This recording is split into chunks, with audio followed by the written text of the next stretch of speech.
Co nejlépe doplnit stravou po artroskopii kolene?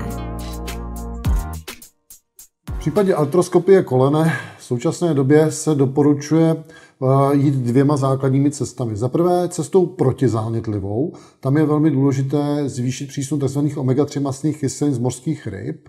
To je tzv. EPA a DHA, protože tyhle dvě mastné kyseliny snižují produkci prozánětlivých tromboxánů, leukotrienů a prostaglandinů. Zároveň se o nich tvrdí, že snižují koncentraci enzymů COX-1 a COX-2, které degradují tu kloubní chrupavku. Druhá cesta je udržování optimální tělesné hmotnosti, to znamená zabránění nárůstu tělesné hmotnosti, aby docházelo k přetížení toho kolena.